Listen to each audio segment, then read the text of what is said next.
All right, welcome everybody to Redline Pickers, and this is my name is Dave Espino, and this is Lenny Biro, How you doing, guys? and we are excited to just kind of share about the Redline hobby and collecting these amazing little toy cars that most of us grew up playing with and just have these fond memories for. So today we're excited to just kind of introduce ourselves, and this is really our first episode doing this, so we want to just introduce ourselves, where we come from, what our hobby is. Originates from, and that kind of thing. So I'll get started. I started collecting these when I was, when I was 5 years old. That's when Hot Wheels came out for me, anyway. And the funny thing is, I grew up selling at flea markets in Southern California, and so my parents hardly ever went to department stores or anything like that. So I found most of my Redlines secondhand, which is kind of funny. After we'd set up our little stand, I'd go out and look around, right? I'd go do the walk and be looking for stuff. And I just enjoyed collecting and finding these things. The thrill of the hunt was really, really awesome. And then around the mid 70s, my parents, they used to sell toys, ironically, at the swap meet. And so they started going to these Mattel closeout auctions where they had closeout merchandise. And this was in the Flying Colors era. So they would come home with boxes of Flying Colors cars and some 73s, in the package. We'd sell them for $1 a piece.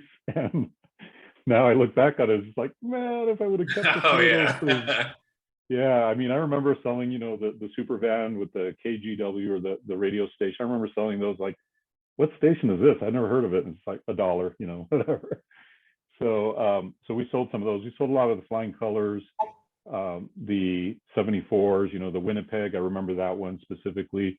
We even had some of the late, like 72 Redline blister packs that were came with the little driving gear. The driving gear carts. Yeah, we sold some of those. And in fact, I do have a couple still in my collection that came from that. I have some 72s, like a light green Ferrari and an open fire. No, I'm not an open fire. Short order, jet threat. Sorry. Yeah, I have a jet threat, but I also have a strip teaser and a special delivery. All these were, my BP Liberation cars when I was a kid. But the funny thing is, we used to sell these things for like $1, and Sizzlers too. My dad got into Sizzlers, and we would set up a fat track, and people would just be like mesmerized. How do these cars go? Because they were used to slot cars. Yeah, and guiding. I actually have a guide. Yeah. Yeah, and they didn't see any slots or anything. It was like magic to them. They're like, how do these cars move like that by themselves? And we had the little goose pump and the juice machine, everything. It was amazing. And so yeah, and then my cousin and I would just like charge up a Sizzler and just let it go in the drive-in theater. Go looking for it all over it'd go like crazy all over the place. So we had a lot of fun, although I didn't have a normal childhood. Like, my childhood was selling stuff. I didn't go to Little League or any of that stuff, but for me it was just fun to play with and collect these things, ever since I was a kid. And then we kind of grow up, right? And I put these all away. I wrapped them all in tissue paper, had them all in a box. And then I was at Toys R Us with my daughter one day, and this was when the 25th anniversary cars came out. And I go, gosh, I remember I used to have those cars. I wonder if I still have them. And I called my mom, and she said, oh yeah, I have them in the box over here. And I'm like, oh, cool. So that's what got me started again. That was around 94, I think, where I got restarted collecting. And I think I had a much better appreciation for these cars as an adult, because as an adult, you start to see and you start to learn about how much engineering went into these things and how they design them to look really cool compared to Matchbox cars, and how, everything about them. You start to really appreciate all the little details and the nuances. And then, as we know, Lenny, as we get older in the hobby and become more seasoned, we're like, oh wow, there's incredible variation that make them even more rare, and things we didn't even know about. And what's funny is, even though I've been collecting a long time, I've been a little bit, like more relaxed in my collecting lately, I keep learning new things about these things. I mean, all the time. I was like, what the heck?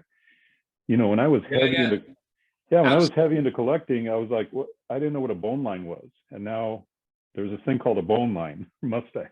Right.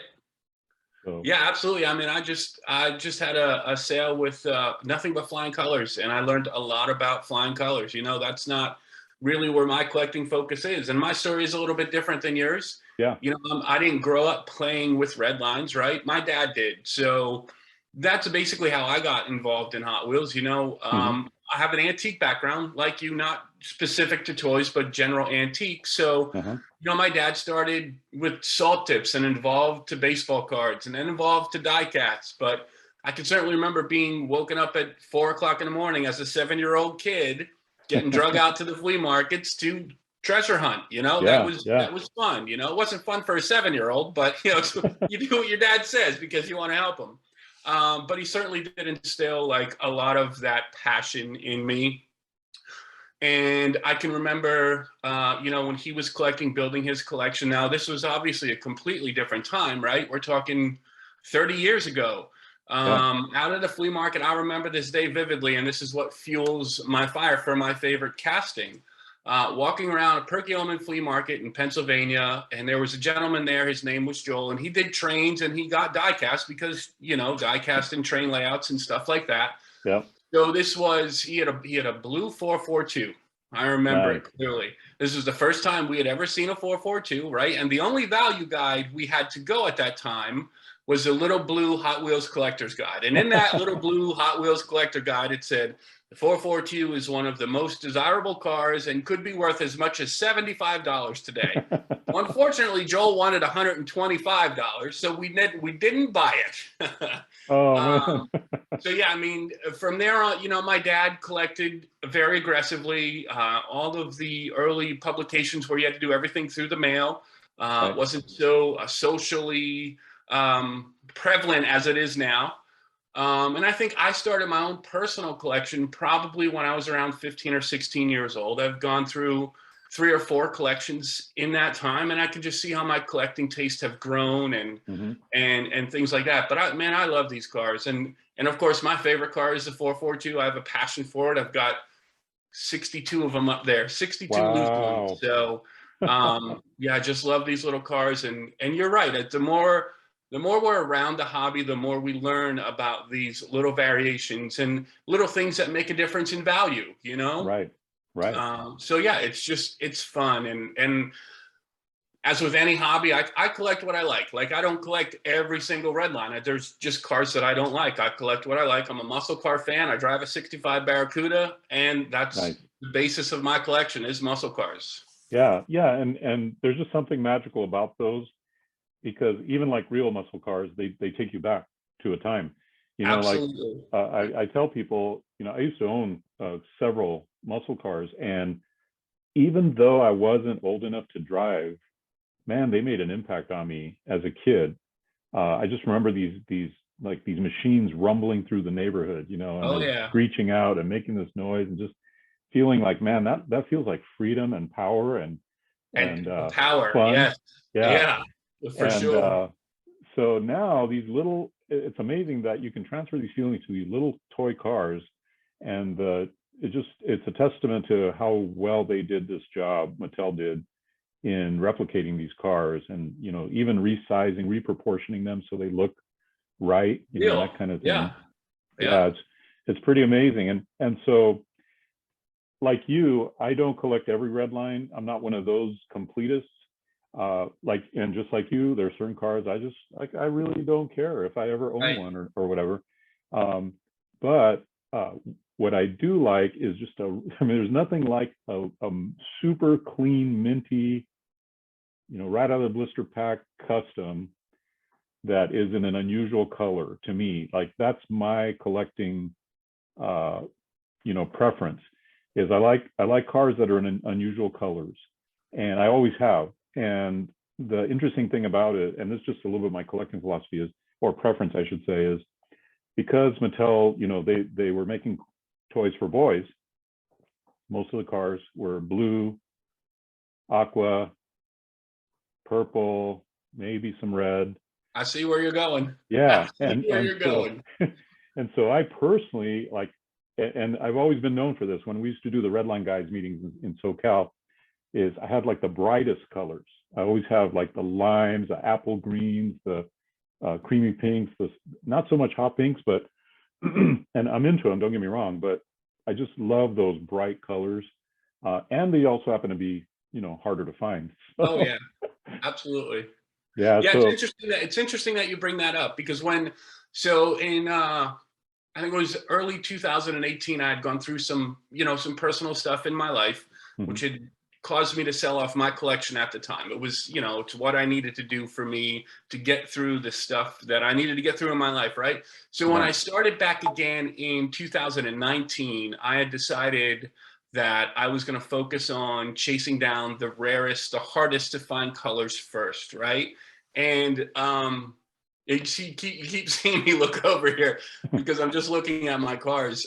It's just there is something about finding that car that you just don't see all the time, right? right, As I said earlier, I'm not a flying colors collector, but when you get into those different colors, like the green heavy Chevy, to me that's really cool. And there's been yeah, several times where I was tempted to start collecting flying colors because of those cars. right, right, and it's cool to just own that one if that's the one, and maybe for a future episode I'll tell my alternate green heavy Chevy story because Absolutely, it's pretty amazing. that's a But great yeah, story.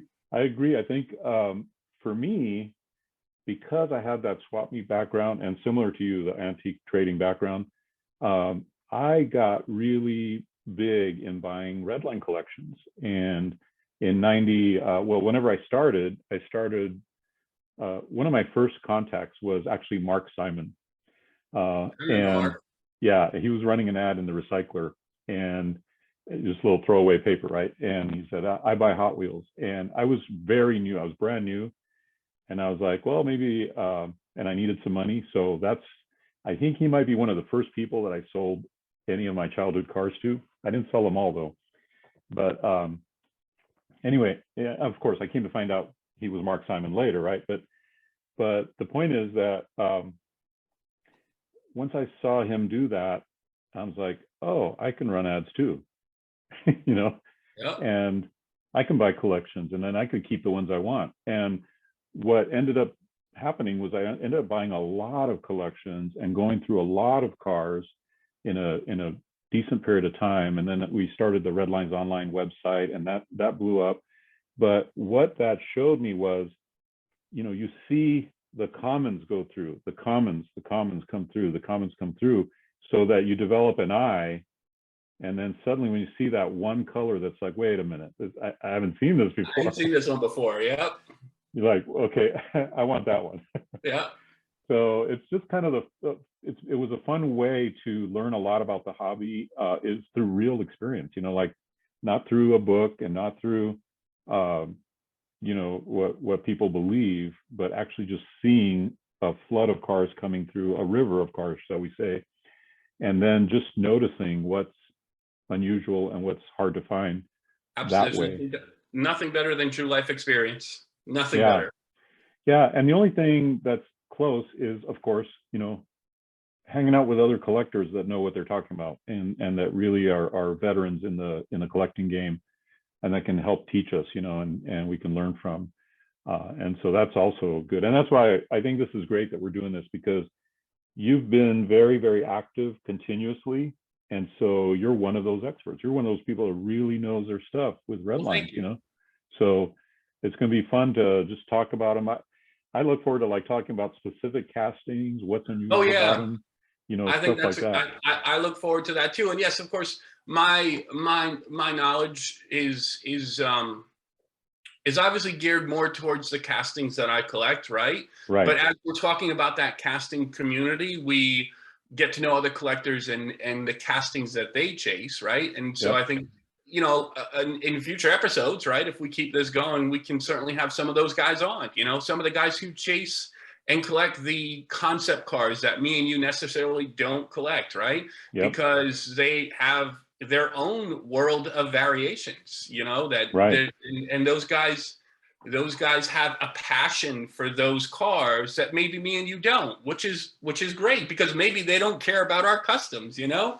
Right. That's the fun of the collecting world, and that's the fun of Hot Wheels, and that's what makes it great. That's what makes our community great. Definitely.